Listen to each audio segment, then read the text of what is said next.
ఇదే కాకినాడ నగరంలో మరో ప్రముఖ పేరున్న నాన్ వెజిటేరియన్ రెస్టారెంట్ లో నిలువ ఉన్న కుళ్ళిపోయిన మాంసంతో బిర్యానీ చేస్తున్న విషయం వెలుగులోకి వచ్చింది.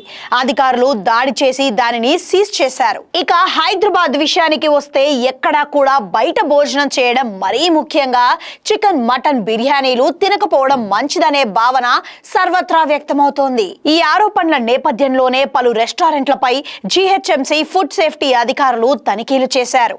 అపరిశుభ్రంగా ఉన్న పలు రెస్టారెంట్లపై చర్యలు తీసుకున్నారు. రాజేంద్ర నగర్, అత్తాపూర్ పలు రెస్టారెంట్లపై జరిగిన దాడుల్లో అధికారులు కళ్ళు తిరిగి పడినంత పనైంది. ఆ కిచెన్లు శుచి శుభ్రం లేని పాత్రలు, మాడిపోయిన కళాయిలు, మరిగి నల్లగా మారిన వంట నూనెలు అవన్నీ చూసి కొందరికి వాంతులు కూడా అయ్యాయి.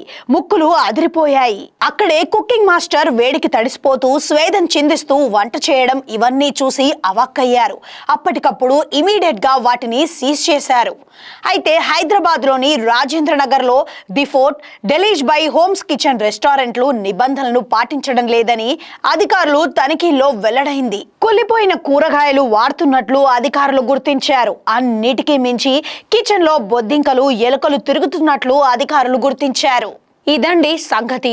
ఒక్క జడ్చర్ల, హైదరాబాద్, కాకినాడ మాత్రమే కాదు, రెండు తెలుగు రాష్ట్రాల్లో ఏ హోటల్లో చూసినా ఏమున్నది గర్వకారణం అన్న రీతిలోనే సాగిపోతున్నాయి. అందరూ బాధపడేది ఏమిటంటే కాకినాడలో ఎంతో పేరు, దశాబ్దాల చరిత్ర కలిగిన సుబ్బయ్య హోటల్లో కూడా దారుణాలు చోటు చేసుకోవడంతో ప్రజలకి హోటల్లో ఫుడ్ పై విశ్వసనీయత తగ్గిపోయింది. మన దేశం ప్రజాస్వామ్య దేశం.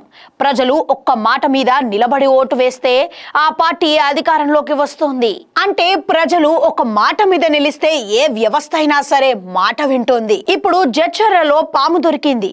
ఆల్ఫా హోటల్లో కూలిన నిల్వ మాంసంతో వండుతున్నారు.